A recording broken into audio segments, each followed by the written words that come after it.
नमस्कार प्रेक्षक हो, निसर्गाच्या कुशीत या ट्रॅव्हल पॉडकास्टमध्ये मी तेजस्विनी आपलं मनपूर्वक स्वागत करते. आपल्या सोबत आहेत पक्षी मित्र सागर म्हात्रे सर. सर नमस्कार. नमस्कार. नमस्कार.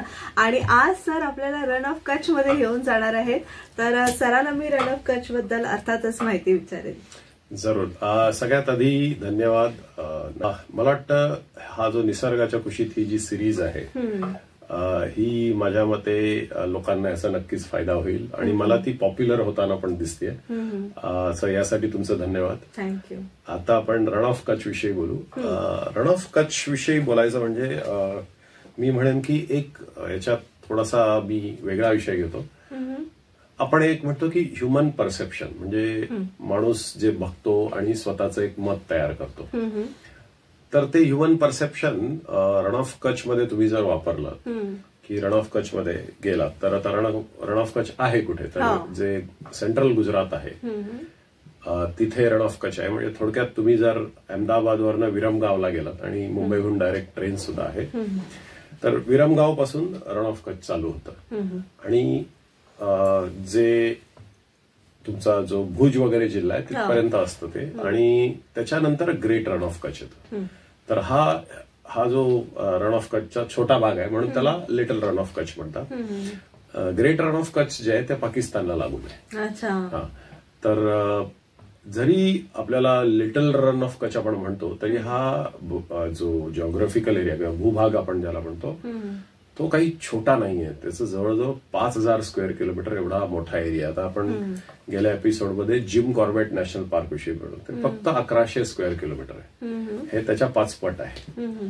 तर मी जे ह्युमन परसेप्शन म्हणत होतो की तुमचं एखाद्या गोष्टीविषयी मत होतं, तर कुठलाही माणूस जर पहिल्यांदा रण ऑफ कच्छ मध्ये गेला आणि बघितलं की हे तर रण म्हणजे अक्षरशः फ्लॅट जमीन आहे, डेझर्ट आहे, याच्यात फारशा वनस्पती सुद्धा नाहीये, पाण्याचा प्रचंड अभाव आहे. तुम्हाला पाणी दिसणं म्हणजे जे तुम्ही याच्यात जाता साधारण नोव्हेंबर एंडला याचा सीझन सुरू होतो.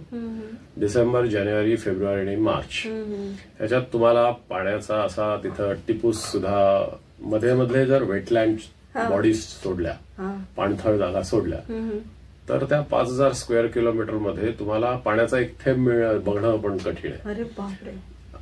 आणि दुसरी गोष्ट, तुम्हाला जितकी लांब नजर जाईल तितकं डेझर्ट आहे, तितकं वाळवंट आहे.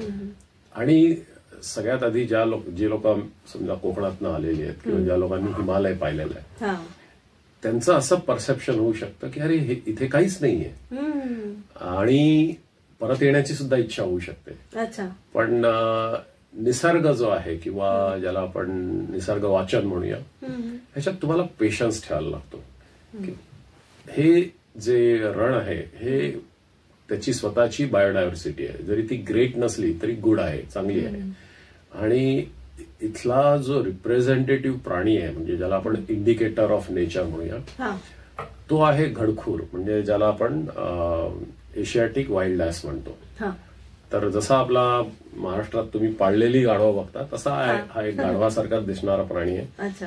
पण ह्या प्राण्यांनी खेचर म्हणतो ना मराठीत त्याला? नाही, खेचर हे जे असतं ते घोडा आणि गाढव याच्यामधला संकर असतो, क्रॉसब्रीड असतं.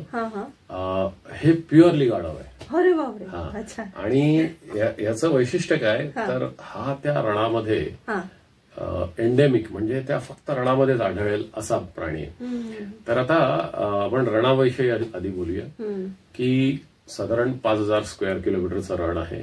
आणि जसं जसं तुम्ही निरीक्षण तुमचं वाढवत जाल आणि हळूहळू त्या रणामध्ये प्रवास करत जाल, अर्थात तुम्ही जर स्वतः गाडी घेऊन इथे गेलात तर हरवण्याचे पण चान्सेस आहेत. कारण जसं तुम्हाला इतर ठिकाणी बाबा ह्या वडाच्या झाडापासून तुम्ही उजवीकडे वळा आणि ह्या तलावानंतर डावीकडे वळा, त्यानंतर तर इथे काहीही सायन्स नाहीये, जिओग्राफिकल साईन नाहीये, ट्रॅफिक सायन्स तर नाहीच नाहीये.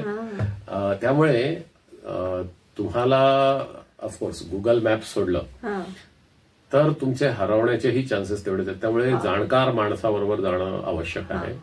कारण तुम्ही एकदा रणाच्या थोडस 3 किलोमीटर जरी आतमध्ये गेला तरी मग ज्या वस्तीतून तुम्ही आलात ती वस्ती दिसेनाशी होते 3-4 किलोमीटर नंतर. आणि मग सगळ्या दिशा सारख्याच आहेत. तुम्हाला पूर्व कुठली, पश्चिम कुठली आणि उत्तर दक्षिण कुठली काही सांगता येणार नाही. तर असं आहे. सूर्याची दिशा तुम्ही पाहिलीत तर तुम्हाला समजेल की बाबा चला इथून सूर्य उगवतो म्हणजे ही पूर्व आहे. बाकी कुठल्याही प्रकारच्या खाणाखुणा नाहीयेत. तर हे झालं रण ऑफ कच्छ याचं साधारण जिओग्राफिकल लोकेशन डिस्क्रिप्शन. इनफॅक्ट थोडासा इतिहास असाही आहे की गुजरात आणि महाराष्ट्र याचा कॉमन भाग जो आहे मुंबई आणि सुरत वगैरे हा पूर्वी एकच होता. 1 मेला आपलं महाराष्ट्र राज्य निर्मिती झालेली आहे तेव्हा ते राज्य वेगळं झालं. तर तुम्हाला महाराष्ट्रातले आपले जे ड्राय एरिया आहेत तसं सिमिलर गुजरात मधले ड्राय आहेत. आणि ते साधारण तुमचं सुरत हे संपलं अंकलेश्वर की मग ते बडोद्यापासून तुम्हाला हा सिमिलर ड्राय एरिया चालू होतो. तर ह्याच्यात ग्रेट रन ऑफ कच्छमध्ये तुम्ही जर प्लॅनिंग करत असाल तर तुम्हाला बाय रोडही जाता येईल. कारण आता मुंबई अहमदाबाद एक्सप्रेसवे पर्यायी मार्ग सुद्धा आहे मुंबई दिल्ली, पण तो कदाचित लांबून जातो. ट्रेन खूप सुटेबल आहे अहमदाबाद आणि तुम्ही तिथून अहमदाबादवरनं विरमगावला जाणं अपेक्षित आहे. तर ही जी सँक्च्युरी आहे ही साधारण 1971 मध्ये ह्याला नाव दिलं गेलं. जॉग्राफिकल एरिया पूर्वीही होता. आणि याचं वैशिष्ट्य काय तुम्हाला सांगतो की हा एरिया पावसाळ्यात संपूर्ण पाण्याखाली असतो. याच्यात गुजरातमधल्या 5 नद्या येऊन ह्या भूभागाला मिळतात आणि हा भूभाग लोअर दॅन मीन सी लेवल आहे. म्हणजे समुद्र सपाटी खाली आपण जे म्हणतो तसा आहे तो. आणि त्या 5 नद्या येऊन याच्यात गायब होतात. म्हणजे त्या संपूर्ण अंडरग्राऊंड जातात. आणि पावसाळ्यात हा जो ग्रेट रन ऑफ कच्छ जो तुम्हाला ऍब्सोल्युटली ड्राय दिसतो, संपूर्णपणे कोरडा, तो पावसाळ्यात एक मोठा तलाव असतो. आणि त्याच्यात पावसाळ्यात जे श्रिम्प असतात कोळंबी सारखं जे पण त्याचं मासेमारी चालते. ही खूप जुनी 16व्या-17व्या शतकापासून मासेमारी चालते. तर तुम्हाला बोटी वगैरे त्या ज्या मासेमारीला वापरतात त्या बोटी तुम्हाला ड्राय सीझन मध्ये त्या जमिनीवर दिसतील. त्यामुळे काही प्रवाशांनाही आश्चर्य वाटतं की अरे ही तर जमीन आहे आणि मला पाणी कुठे गेले 10 किलोमीटर आणि पुढचे 10 किलोमीटरही दिसलं नाही, तर मग बोटी कशा? तर त्या बोटी पावसाळ्यातल्या असतात. तर ते हे एक त्याचं वैशिष्ट्य आहे. लिटल रन ऑफ कच्छमध्ये तुम्हाला, कारण हे जमिनी मीन सी लेवलच्या खाली आहे, तर तिथे पाणी खाली असतं जमिनीखाली आणि साधारण समुद्राचं पाणी आहे ते झिरपतं. आणि ते झिरपून तिथे पूर्वी सॉल्ट म्हणजे आपल्या मिठाचा बिझनेस चालायचा. आता सोलार पॅनलची डेव्हलपमेंट झाल्यानंतर बऱ्याचशा लोकांनी सबसिडी घेऊन सोलार पॅनल लावून हे पाणी जमिनीतनं काढायला लागतं. तर ते पाणी काढून मग तिथे मिठाची शेती, मग त्याला मिठाचा आगर हा जो मराठीत शब्द आहे त्याला गुजरातीत आगड हा शब्द आहे. आणि जो मीठ पिकवतो त्याला आगडिया म्हणतात. पण हे आगडिया लोकांचं जे आरोग्य आहे हे तेवढंच धोक्यात आहे. कारण हे लोक दिवसभर उन्हात ऊन तिथे 50 डिग्री पर्यंत जातं. दुर्दैवाने त्यांचे जे पाय आहेत ती सगळी विदाऊट एनी टूल्स केली गेलेली मिठाची शेती आहे. त्यांचे पाय त्या कॉन्सन्ट्रेटेड मिठाच्या पाण्यात असतात. त्यामुळे त्यांना वेगवेगळ्या प्रकारच्या व्याधी पण जडतात. कारण तुमचं पाय दिवसातले 12 किंवा 10 तास किंवा इव्हन 8 तास मिठाच्या पाण्यात असण्याने जे काही त्रास होतात, तसं बघायला गेलं तर मिठाचं पाणी हे आपण अँटीसेप्टिक म्हणून वापरतो. पण इथे कदाचित त्याचा एक्सेस जास्त प्रादुर्भाव आहे. त्यामुळे हे कारण आहे की इथे जो आगडिया आहे ह्याला वेगवेगळ्या प्रकारचे हेल्थ इश्यूज होतात. आणि तुम्ही उन्हात पण आहात आणि मिठाच्या पाण्यामध्ये उभा आहात तासन तास, ह्यामुळे वरूनही इफेक्ट होतोय आणि पाय भाजले जात आहेत. अशा याने फार दुष्परिणाम होऊ शकतात. राईट. त्यानंतर इथे युनेस्कोनी हे एक जे great run of Kutch, little run of Kutch याला कच्छ बायोस्फिअर रिझर्व्ह म्हणून नाव दिलंय. तर हे युनायटेड नेशन्सचं जे एखादी गोष्ट आयडेंटिफाय करायचं हे असतं हे खूप चांगलं असतं. याच्यामुळे जसं मी गेल्या वेळेला सांगितलं की रामसार कन्व्हेन्शन जे आहे त्याच्यात रामसार कन्व्हेन्शनवाले कोणीही येऊन तिथे काही प्रोटेक्शन करत नाहीत, पण ह्याच्यात मदत काय होतं तर पब्लिक प्रोटेक्शन मिळतं की बाबा पब्लिक प्रेशर बनू शकतं की बाबा ही युनेस्को हेरिटेज जागा आहे, इथे तुम्ही काहीही कमर्शियल ऍक्टिव्हिटी करू नये. इनफॅक्ट काही वर्षापूर्वी तिथे कार रॅली घ्यायचा काही प्रयत्न झालेला. कार रॅली जेव्हा तुम्ही अशा ठिकाणी घेता तेव्हा या ठिकाणी सांडा म्हणजे स्पायनी टेल लिझर्ड म्हणून एक साधारण एवढा लांब एक लिझर्ड राहतं, तर हे कम्प्लिटली जमिनीवर, आणि ती जगातली एकमेव स्पीशीज आहे की जी फक्त व्हेजिटेरियन फूड खाते.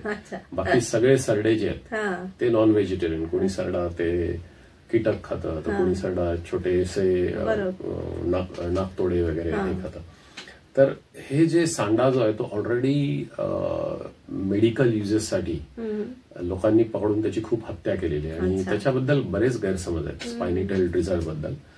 तर आणि त्यात पुन्हा मग घोरपडी, मुंगूस वगैरे असे जे जमिनीत राहणारे आणि जमिनीवर राहणारे प्राणी आहेत यांच्या संरक्षणासाठी ह्या रॅलीला परमिशन नाकारली गेली. तर हे जे कॉन्झर्वेशन मेथड्स आहेत किंवा जी उदाहरणं आहेत ही खूप छान आहेत की बाबा रॅली कदाचित 1 दिवस होईल किंवा 2 दिवस होईल, पण ते प्राणी त्यांचं घर एवढंच आहे. इनफॅक्ट आणखी बऱ्याच वेळेला हे जे गडखूर जो आहे एशियाटिक वाईल्ड लाईफ, ह्याला छोट्याशा एरियात आणखी पुश करून किंवा बाकी एरियामध्ये डेव्हलपमेंट का करू नये एवढ्या या प्रकारचं. तर ते आपण हा विषय गेल्या वेळेला सुद्धा चर्चा झाली आपली की एखाद्या प्राण्याला हे 5000 किलोमीटर ऐवजी तू फक्त या 500 किलोमीटरमध्ये तुझं बघ काय करायचं ते, बाकी एरिया आम्ही ह्युमन सिव्हिलायझेशनसाठी ज्याला की अँथ्रोपॉलॉजिकल ऍक्टिव्हिटी म्हणतात त्यासाठी डेव्हलप करतोय, तर तू याच्या बाहेर येऊ नको असं सांगणंही चुकीचं आहे. शेवटी ह्या प्राण्याचं इनफॅक्ट थोडासा आपण गडखूरचा इतिहास घेऊया का? गडखूर पूर्वी जसा सिंह युरोप पर्यंत मिळायचा, म्हणजे तुम्हाला आठवत असेल की जे रोमन संस्कृती आहे तर त्यांचे जे शक्ती प्रदर्शनाचे खेळ व्हायचे कोलेझियम मध्ये, तिथे सिंह वापरले, सिंह पाहिले होते लोकांनी. आता त्याच्यात सिंहांची नोंद आहे. युरोपमध्ये सुद्धा सिंह मिळाल्याची नोंद आहे. तसंच हा जो गडखूर आहे हा पूर्वी अफगाणिस्तान, पाकिस्तान, इराण इथपर्यंत पसरलेला. जेवढे जेवढे डेझर्ट एरिया आहेत तिथे सगळ्यामध्ये हे गडखूर होते. पण त्याची म्हणजे मांसासाठी म्हणा म्हणजे खाण्यासाठी इतकी हत्या झाली की शेवटी एका वेळेला ते फक्त 600 राहिले. म्हणजे तो प्राणी आपल्याला आज कदाचित दिसला नसता. पण पुन्हा इंडियन गव्हर्नमेंटनी सगळ्यात सक्सेसफुल कॉन्झर्वेशन संरक्षण करण्याचा प्रोग्राम केला आणि आता त्यांची संख्या साधारण 4000वर आहे. तरी हे ज्याला आपण क्रिटिकली एंडेंजर्ड म्हणजे अगदी धोक्यात नसेल तरी तो साधारणपणे धोक्यात आहे असं आपण म्हणू शकतो. तर जसं मी आधी म्हणालो की काही प्राणी जे असतात हे त्या बायोडायव्हर्सिटीचे किंवा त्या जॉग्राफिकल एरियाचे इंडिकेटर्स असतात की ते त्या प्राण्याची हेल्थ ही त्या हॅबिटॅटची हेल्थ असते. तर त्याचं हे इंडिकेटर होतं की त्या पर्टिक्युलर भूमीवर किती अतिक्रमण झालं किंवा शिकारी लोकांनी ह्या प्राण्याची किती हत्या केलेली आहे की त्याला या पृथ्वी तलावर नामशेष व्हायची वेळ आलेली आहे. तर हे जे सगळं आहे हे सुदैवाने थांबवलं गेलं आणि ह्याच्यात नुसते गव्हर्नमेंटचे प्रयत्न नसतात. तर माझ्या मते सगळ्या लोकांनी सुजाण व्हायला पाहिजे की बाबा हा गडखूर काय आहे, हा इंडिकेटर कसा आहे, मग ह्याची संख्या कमी झाली तर काय होईल. ह्या प्रकारचं ज्याला आपण शास्त्रीय विचार म्हणूया तो करून जर गव्हर्नमेंटकडे तुम्ही दबाव म्हणा, मागणी म्हणा, तुम्ही विनंती म्हणा, काही केलं तरी शेवटी ते सरकारी गव्हर्नमेंटला ते सरकारी यंत्रणा ज्याला आपण म्हणतो त्यांना हे ऐकायला लागतं. त्यासाठी MOEF सारखं डिपार्टमेंट आहे, फॉरेस्ट सारखी वेगळी मिनिस्ट्री आणि आता त्यांचे अधिकार हळूहळू ज्याला आपण एम्पॉवरमेंट म्हणतो की उदाहरणार्थ आपल्याकडे जे कांदळवनं किंवा मँग्रुव्ज जे आहेत तुम्ही जर एक 20 वर्षापूर्वी जर कोणाला विचारलं की बाबा याची कंप्लेंट कोणाकडे करायची की इथं कांदळवनं तोडली जात आहेत तर कुणीही पुढे यायचं नाही. पण आता फॉरेस्ट डिपार्टमेंटने रीतसर पाट्या लावायला सर की बाबा हे प्रतिबंधित किंवा प्रोटेक्टेड एरिया आहे. तर ह्या प्रकारचं एक साधारण पब्लिक प्रेशर याच्याविषयी करता येतं. नक्कीच.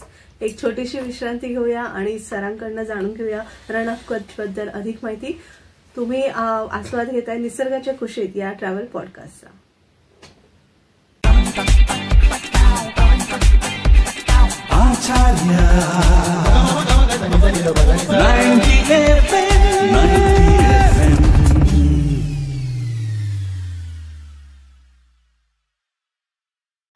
विश्रांतीनंतर तुम्हा सगळ्यांचं पुन्हा एकदा स्वागत. आपण ऐकत आहोत निसर्गाच्या कुशीत हा ट्रॅव्हल पॉडकास्ट सागर म्हात्रे सरांबरोबर. सर, रण ऑफ कच्छ बद्दल बरंच प्रेक्षकांना आमच्या सगळ्यांना आकर्षण आहे, कारण ते फक्त आपण शाळेमध्ये आय थिंक ते पुस्तकांमध्ये रण ऑफ कच्छ ऐकलेलं असतं, वाचलेलं असतं, आणि पण प्रत्यक्ष जाऊन तिथे आपल्याला कुठले पक्षी आणि प्राणी पाहता येतील. आणि टायगर्स तिथे फार असतात नाही? अच्छा, ओके. टायगर्स ना खूप हिट होते तिथे. नाही, तेच असं डेन्स जंगल लागतं, कारण त्यांना तर त्याचा प्रे बेस लागतो. अच्छा, ओके. मला वाटतं आपण एक टायगर्सवर वेगळा एपिसोड करून गेल्या बोललेलो. तर कारण ना तुमचं टायगर्सचं जेवढं नॉलेज असेल तेवढं तुम्हाला मी म्हणेन की भारताविषयी नॉलेज आहे. कारण भारताची जंगलं आता एक हे लिटल रण ऑफ कच्छ वगैरे सोडलं, it is all about tigers आणि एलिफंट सुद्धा ना. एलिफंट सुद्धा. पण एलिफंट्स कसं आता समजा तुम्ही ताडोबा वगैरे पकडलं तिथं नाहीयेत, कारण आत्ता बाय द वे महाराष्ट्रात एलिफंट्स यायला हत्ती यायला सुरुवात झालेली आहे. जे सावंतवाडी जिल्ह्यात जे दोडामार्ग म्हणून जे तालुका गोवा बॉर्डरला, तिथे आत्ता त्या गावात हत्ती आणि हत्तींचे कळप दिसायला लागले. मग हे एक निशाणी आहे की तिथे हत्तींना खाण्यासाठी काहीतरी आहे म्हणून ते येतात. जर ते एकदम ज्याला आपण डिग्रेडेड जंगल असतं ते हत्ती नसते आले. अच्छा, आता ही एक नवीन माहिती आपण म्हणजे ते साऊथ इंडियात वरती गोव्यापर्यंत ट्रॅव्हल करतायत. जो कर्नाटकाचा अरेबियन सी कडचा भाग आहे, नॉर्दर्न कर्नाटकाचा, तिथपर्यंत हत्ती येतात आणि तिथून ते सावंतवाडी जिल्ह्यात येतात. मला खूप फॅसिनेशन आहे हत्ती आणि वाघाबद्दल. बिलकुल आपण बोलूया. आणि या दोन्ही प्राण्यांवर आपण कमीत कमी एक एपिसोड करूया. वाव, जरूर. तर आता आपण back to Rann of Kutch. तिथे काय काय आहे, तर जे वेटलँड आहेत आणि जी आसपासची गावं आहेत त्यातलं एक गावाचं नाव घेईन मी, पाटडी म्हणून गाव आहे, मला अजूनही लक्षात आहे. तर त्या गावात तुमचे जे साधे पिंपळाची वगैरे झाड आहेत, वडाची झाड आहेत, अगदी काही तलाव आहेत, आणि त्या गावात मोरांची संख्या भरपूर आहे. मोरांची संख्या एवढी आहे की त्या गावातल्या एखाद्या घराचा दरवाजा किंवा खिडकी उघडी राहिली तर मोर आतमध्ये येऊन तुमच्या किचन मधलं सगळे डबे वगैरे पालथे घालून त्यातलं जे काय खायला मिळते खातात.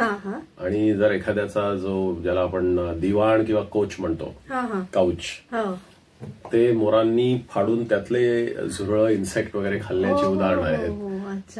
तर इतके मोर असणारं ते गाव आहे पाटडी म्हणून. आणि आपल्याकडे जशी मांजरं असतात, दार उघडं ठेवलं की घुसतात, येऊन दूध पितात. बरोबर.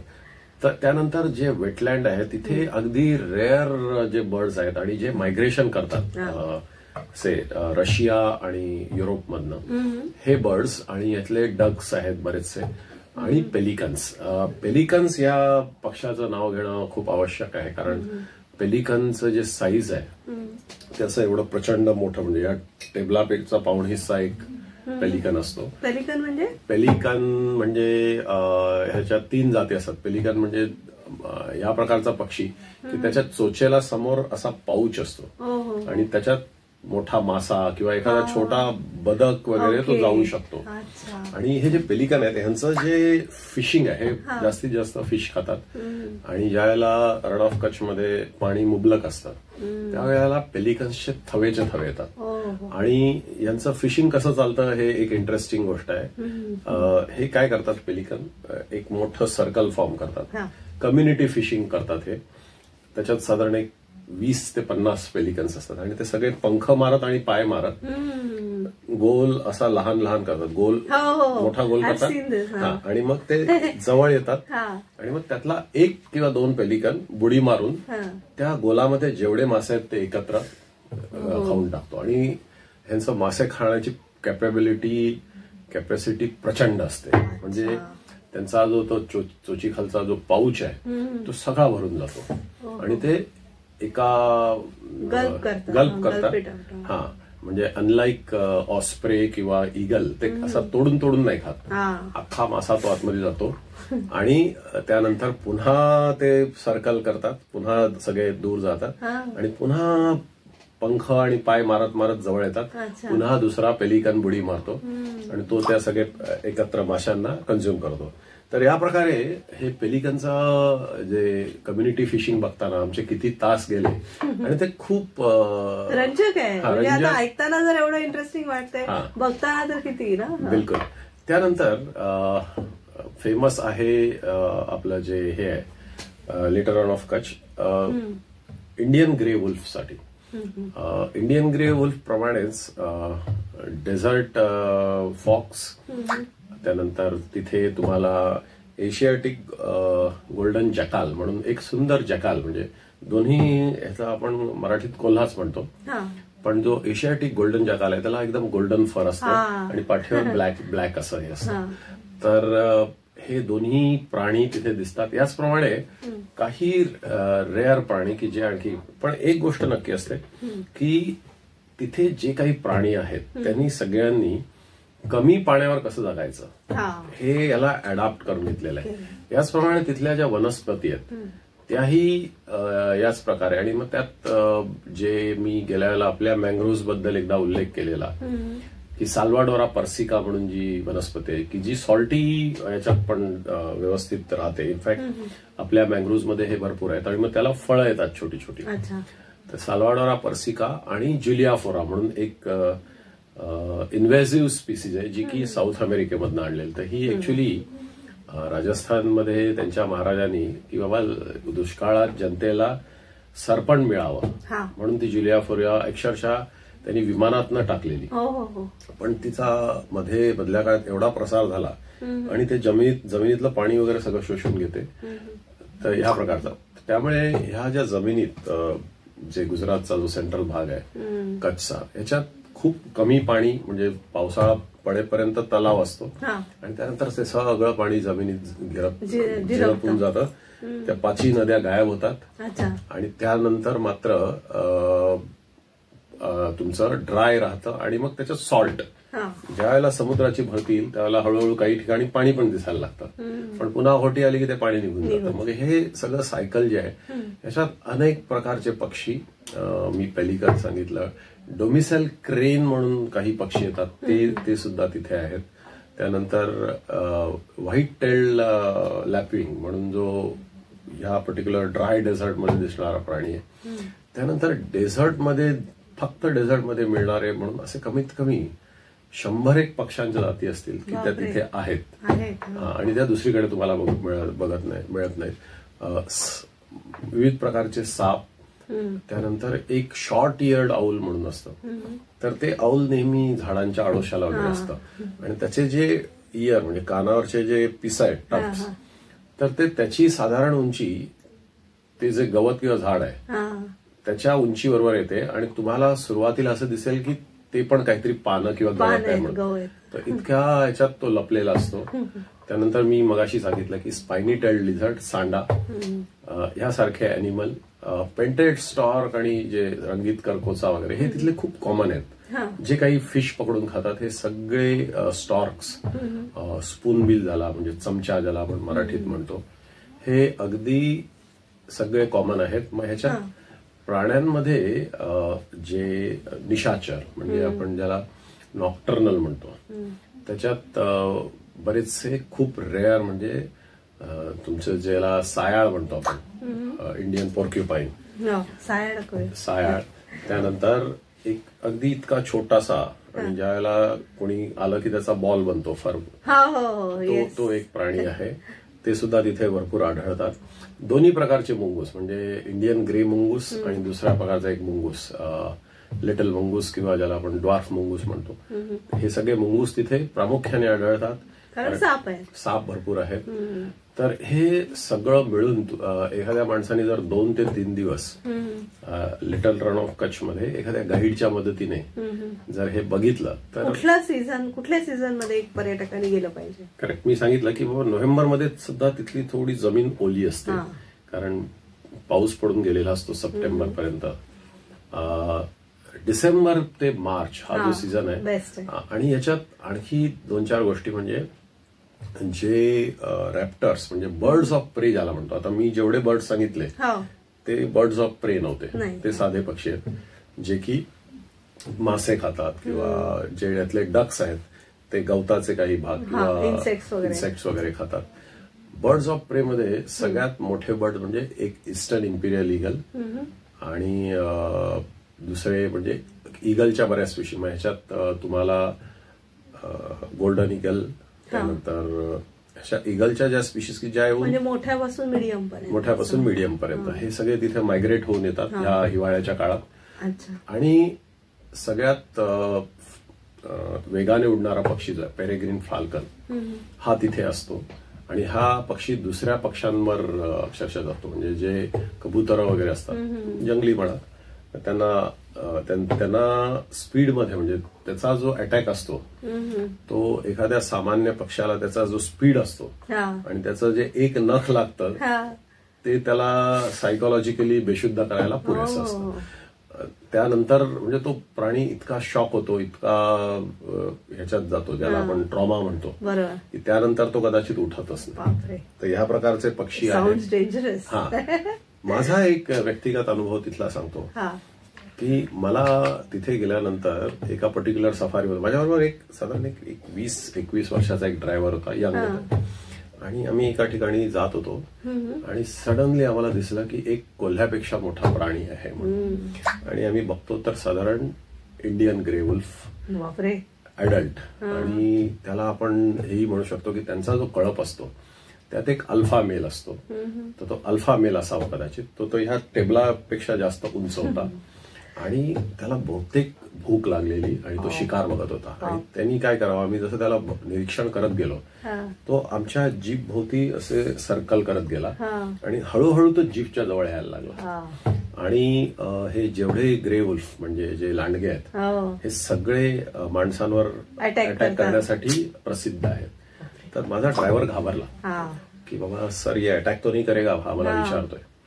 तर मी त्याला सांगितलं की थोडा देर रहो, हम लोग देखेगा क्या कितना नजदीक आता है. आणि आम्ही पाहिलं तो हळूहळू जवळजवळ एक 15 फुटावर आला. तेव्हा मग मी निर्णय घेतला की त्याला आपण थांबून आमंत्रण देण्याऐवजी आपली सेफ्टी आणि त्याची सेफ्टी यासाठी आपण इथून निघून जावं, कारण बहुतेक तो दुसऱ्या टेरिटरीत जाणार नाही, कारण दुसरी टेरिटरी कदाचित दुसऱ्या लांडग्याची असेल. तर मग गाडी स्टार्ट करू शकतो तेव्हा आम्ही गाडी सुरू केली आणि तो असा मागे होता. आम्ही सरळ गाडी तिथून काढली, म्हणजे त्याला वाव दिला नाही कुठल्याही प्रकारचा अटॅक करायचा. तर हा निर्णय जो आहे तो कदाचित त्या वेळेवर मागे होता म्हणून तुम्ही डेअरिंग करू शकता गाडी काढायचं. त्याच्या अंगावर नाही, त्याच्या अंगावर गाडी घेऊन जाणं शक्यच नाही. तर हे झाले काही प्राणी पक्षी. तो जो छोटासा बॉल होतो त्याचं नाव हेजहॉग. तर हे पण आहेत आणि काटे असतात. आणि यांच्यावर ह्या सगळ्या अॅनिमल्सवर जे रात्री बाहेर निघतात आणि तिथल्या अच्छा ह्या तुम्ही मला विचाराल की ह्यांना पाणी मिळतं कुठून, तर जे सकाळी दव पडतं. मी स्वतः गल्फमध्ये 9 वर्ष काम केलेलं, म्हणजे जे अरेबियन डेझर्ट आहेत तिथं मी बघितलं की थंडीमध्ये हे डेझर्टचं टेम्परेचर अगदी 0 डिग्री पर्यंत होऊन जातं. आणि तुम्ही जेव्हा सकाळी उठता तेव्हा प्रत्येक गोष्टीवर भरपूर दव पडलेलं असतं आणि कंडेन्सेशन इतकं प्रचंड असतं की तुम्ही जर तिथलं एखादी वनस्पती खाताना तुम्हाला तेवढं पाण्याचं पण कन्झम्पशन होतं.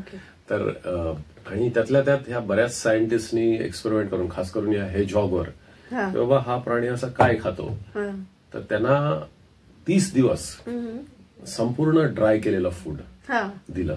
तर यांचं इंटरनल मेकॅनिझम असं आहे की 0% पाणी असलेलं फूड हे लोक 30 दिवस खाऊन जगू शकतात. म्हणजे त्यांना 30-30 दिवस पाणी लागत नाही. ते पण वाचलं होतं, मला तो उल्लेख करायचाच होता की 6-6 महिने उपाशी राहतात, म्हणजे 6-6 महिने ते स्टोअर करून ठेवतात फूड आणि त्याच्यावर ते राहतात, असं पण आहे ना, जेव्हा पाणी नसतं. या ग्रुपमध्ये अस्वल येतील, हिवाळ्याचे जे महिने आहेत हिमालयामध्ये किंवा कॅनडा किंवा याच्यात, तर ते 6 महिने ते बाहेरच नाही पडत. एवढी थंडी असते बाहेर की ते त्यांची एनर्जी कॉन्झर्व करतात आणि कुठेतरी एखाद्या वॉर्म ठिकाणी बसून राहतात, ते मुळीच बाहेर पडत नाही. तसंच पाण्याचं सुद्धा ते कन्झम्पशन करतात आणि पाणी पण त्यांना 5-6 महिने लागत नाही. करेक्ट. तर हे सगळं जे आपण नॉर्मली बघतो आपल्याकडे की प्रत्येक जनावर संध्याकाळी पाणी प्यायला कुठून तरी येतो, हे सगळं तिथे वेगळं आहे. की बाबा आपण, म्हणून मी सुरुवातीला म्हटलं की आपलं जे विचार करायची पद्धत आहे, परसेप्शन जे आहे की आपण कुठल्याही गोष्टीबद्दल आपलं जे मत बनवतो, ते तुम्ही हे जे great related Rann of Kutch सारखा जो एरिया आहे इथे गेलात तर ते कदाचित तुमचं सगळं मत बदलून जाईल. तुम्हाला वेगळ्या पद्धतीने विचार करण्यासाठी या गोष्टी प्रवृत्त करतात. आणखी एक मला विचारायचं होतं, जसं आपण मायग्रेटरी बर्ड्सचं बोलतो आहोत, तर म्हणजे उन्हाळ्यात येणारे पक्षी वेगळे, पावसाच्या म्हणजे जे काही महिने असतील, एखाद दुसरा महिना तेव्हा येणारे पक्षी वेगळे, आणि परत हिवाळ्यात येणारे पक्षी त्या रण ऑफ कच्छमध्ये कुठले असतात, त्याविषयी थोडंसं सांगा. जरूर. आता हा जो सीझन चालू आहे ह्याच्यात एक गोष्ट होते की ह्याला इथिओपियन वेव्ह म्हणतात, की हळूहळू अरबी समुद्रावरनं आपल्याकडे वारे व्हायला लागतात. मला वाटतं 3 दिवस आधी ते धुळीचं वादळ झालं आणि घाटकोपरला जे होर्डिंग कोसळलं, हे जवळजवळ 90 to 100 km/h हे त्याचे गस्ट आले. मधून जो वाऱ्याचा जोरदार एक झोका येतो तो गस्ट. तर हे असे 100 km/h पर्यंत वारे येतात. आणि हे कुठून येतात, तर हे जे अरबी समुद्राचं बाष्पीभवन होऊन तिथे एक पॉझिटिव्ह प्रेशर तयार होतं आणि हे जमिनीकडे, कारण जमिनीकडे तुम्हाला पाणी नसल्यामुळे तिथे प्रेशर लो असतं. तर हे जी याला इथिओपियन वेव्ह म्हणतात आणि ही साधारण आपल्याकडे मेचे काही शेवटचे दिवस आणि जून ह्याच्यावर या स्वार होऊन साऊथ आफ्रिकेमधनं एक पावशा म्हणून पक्षी येतो. आता याचं नाव पावशा का, कारण आपल्याकडचे जे शेतकरी आहेत त्यांना हा पावशा दिसला की संकेत आहे की 2 ते 3 दिवसात पाऊस येणार. तर याला हर्बिंगर ऑफ मॉन्सून म्हणतात, की बाबा हा पक्षी आला म्हणजे पाऊस आला. याचप्रमाणे साधारण 70 ते 60 स्पीशीजचे पक्षी आहेत जे कधीही जमिनीवर येत नाहीत. फक्त जेव्हा याला वादळ येतं, स्टॉर्म, तर त्याला स्टॉर्म पेट्रेल वगैरे अशी नाव आहेत, की बाबा ते तेव्हाच दिसतात की जेव्हा ते वादळामुळे. नाहीतर हे पक्षी त्यांचा संपूर्ण लाईफ सायकल, जीवनकाल जो आहे तो कुठल्या तरी बोटीवर बसणार किंवा एखाद्या लाईट हाऊसवर बसणार किंवा समुद्रात काहीतरी तरंगतंय त्याच्यावर जाऊन बसणार, एवढंच. तर हे पण पक्षी जवळजवळ मी तुम्हाला सांगितलं 60 ते 70 स्पीशीज आहेत. त्यानंतर उन्हाळ्यात मायग्रेट करणारे पक्षी म्हणजे तुमचा एक पिट्टा म्हणून आहे. हा पिट्टा साऊथ इंडियात येतो, ह्याला मराठीत नवरंग म्हणतात कारण ह्याच्यामध्ये 9 रंग आहेत. तर हा साऊथ इंडियातनं मायग्रेट करून आपल्याकडे येतो. पिट्टाचा पण आला की समजायचं की उन्हाळा आला. त्यानंतर हिवाळ्यात येणारे पक्षी म्हणजे तुमचे जे वॅकटेल्स आहेत हे सगळे हिवाळ्यात तुम्हाला दिसतील, अवतरतात अक्षरशः जमिनीवर. त्यानंतर तुमचे वेगवेगळ्या प्रकारचे डक्स आणि एक ज्याला आपण बार हेडेड डक म्हणतो, तो हिमालय क्रॉस करून येतो. म्हणजे हा सगळ्यात उंचीवरनं आणि जास्तीत जास्त डिस्टन्स कव्हर करणारा पक्षी आहे, की जवळजवळ हजारो किलोमीटर अंतर कापून केवळ इकडे फूड मिळेल आणि वॉर्म वेदर मिळेल यासाठी येणारे. तर हे हिवाळ्यातले पक्षी झाले. तर ही काही उदाहरणं होती. तर हे मी तुम्हाला गेल्या वेळेला सांगितलं, आपण जो पहिला एपिसोड केला, की पक्ष्यांच्या जीवनाचा अभ्यास हा फक्त तुम्ही पक्षी निरीक्षण करणं जाऊन एवढाच राहिलेला नाही, की मायग्रेशन, त्यांचं नेस्टचं आर्किटेक्चर, त्यांचे कॉल्स, त्यांचं कोर्टशिप बिहेवियर, उदाहरणार्थ मोर. तर हे आता लोकांनी इतकं डीप नेलेलं आहे आणि याच्यात त्यांनी त्यांचं जे अंडरस्टँडिंग आणि जी मॅच्युरिटी आहे ही ह्या लेवलला नेलेली आहे की जी कोणाला शक्य होत नाही. आणि ह्याच्यात 2 प्रकार आहेत. एक तर अभ्यास आणि दुसरं निरीक्षण, की जे अवेलेबल लिटरेचर आहे त्याचा अभ्यास. बरं, अवेलेबल लिटरेचर सगळं बरोबर आहे असंही नाही, ह्याच्यात फक्त रिसर्च पेपर्स आणि जे कोणी एक्सपिरियन्स लोक आहेत त्यांचं काही निरीक्षण आहे ते लिहितात ते वाचून.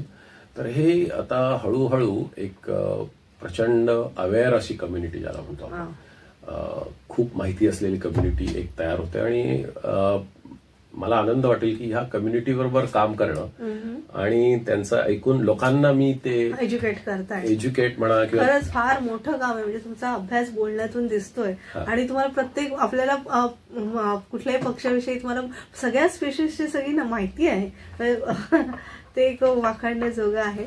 मला असं विचारायचं होतं की एक ते आता आपण जो वादळाचा विषय काढला तिथे ते स्टॉर्म येतं म्हणजे रेझर्ट्समध्ये एक, तेव्हा ते पक्षी नेमकं काय करतात, ते स्वतःचा बचाव कसा करतात, पक्षी किंवा प्राणी दोन्ही पण? ते स्टॉर्म असं खूप बघितलंय, म्हणजे ते फार असं डेंजरस असं येतं. हे जे समुद्रावर उडणारे पक्षी आहेत यांना पॅलेर्जिक बर्ड्स म्हणतात. यांना स्टॉर्म पासून फार लांब जाता येते, कदाचित तो स्टॉर्मच्या आय पासून थोडा लांब जाऊ शकेल. आणि काही पक्षी दुर्दैवाने सापडतात त्याच्यात आणि मग ते अगदी वीक होऊन समुद्र किनाऱ्याला उतरतात. मग बऱ्याच वेळेला आमचे पक्षी मित्र त्यांना जाऊन औषध पाणी करणं किंवा काहीतरी हेल्दी खायला देणं. मग तो पक्षी तिथे काही तास किंवा एखाद दिवस 2 दिवस बसतो, तो थोडंसं त्याच्या अंगात शक्ती आली का तो पुन्हा निघून जातो. आणि हे अतिशय चांगलं काम आहे की तुम्ही त्या पक्षाला रेस्क्यू केलं, त्याचं न्यूट्रिशन लेवल वाढवली किंवा त्याला समज काही पंखाला लागला असेल आणि त्याच्यावर उपचार केलेत. आणि या उपचारामध्ये काही नाही, साधं तुम्ही अँटीसेप्टिक क्रीम जरी लावलं तरी खूप होतं. आणि सेम गोष्ट सापांची पण आहे. सापांचं बऱ्याच वेळेला लोक रिॲक्ट होतात, आपण गेल्या वेळेला बोललो, तर त्याला मारतात काठीने किंवा याच्याने. तर तेही सिमिलर एक अँटीसेप्टिक लावलं तर तो साप निघून जातो, बरा होतो. मात्र साप हँडल करताना खूप काळजी. सेम वे पक्षी पण त्यांची चोच तुमच्या डोळ्यात वगैरे मारू शकतात, तेही काळजी घ्यायला लागते. तर हे याच्यासाठी वादळ म्हटलं की ते अचानक येतं ना, अचानक येतं. माहिती आहे, याच्यासाठी आपल्याकडे जे राणीचा बाग जे झू आहे तिथे बर्डचे फर्स्ट एड वगैरे करायचे कोर्सेस पण आहेत. म्हणजे एखाद्या माणसाला इच्छा असेल कोणालाही मी काही पक्ष्यांना फर्स्ट एड करावं वगैरे, हे कोर्सेस होतात तिकडे. आणि सिंपल, तुम्ही जर माणसाला फर्स्ट एड करू शकता तर प्राण्यालाही करू शकता. फक्त तो प्राणी हिंस्त्र असेल तर तुम्हाला काळजी घ्यावी लागते. आणि रण ऑफ कच्छ मध्ये फिरायचं तर ऑफकोर्स तुम्ही सजेस्ट कराल गाईड सोबतच जा आणि त्या जीप मधनच जायचं, बरोबर? म्हणजे बरोबर.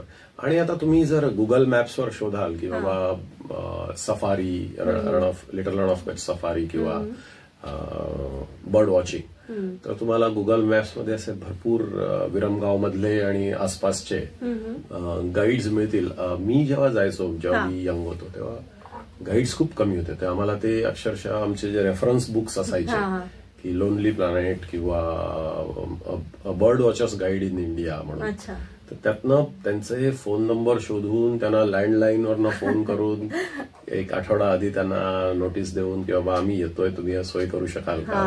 आणि सगळ्या सोयी त्यावेळेला अतिशय बेसिक होत्या. आता हॉटेल्स वगैरे, आता तुम्हाला जसं कम्फर्ट पाहिजे त्याप्रमाणे हॉटेल्स आहेत.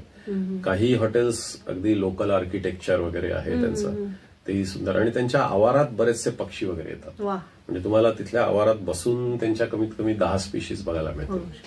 तर हे तिथलं आश्चर्य. म्हणजे थोडक्यात मी असं म्हणेन की ज्या माणसाला त्याचं परसेप्शन लेव्हल बरोबर प्रयोग एक्सपेरिमेंट करायचे त्या माणसांनी, आणि हे जे वैभव आहे लिटल रण ऑफ कच्छचं हे बघण्यासाठी जरूर जावं. ह्याचप्रमाणे काही लोकेशन्स आता इनफॅक्ट आता मध्ये पंतप्रधान मोदींनी काही कॅम्प्स लिटल रण ऑफ कच्छमध्ये घेतलेले.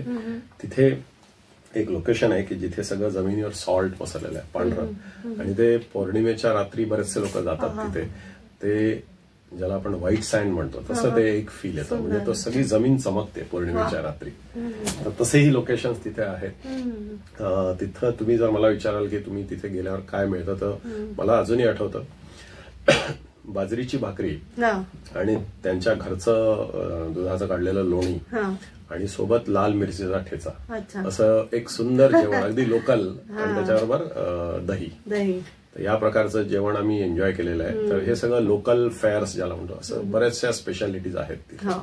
आणि ते लोक तर पधारो मारो देश म्हणायला तयारच असतात. बिलकुल बिलकुल. नक्कीच. तर आज सागर म्हात्रे सरांनी आपल्याला रण ऑफ कच्छ बद्दल माहिती दिली आणि तुम्हाला आमचा निसर्गाचा कुशीत हा पॉडकास्ट नक्कीच आवडला असेल अशी खात्री बाळगतो आणि तुमची रजा घेते. मी तेजस्विनी. धन्यवाद. धन्यवाद.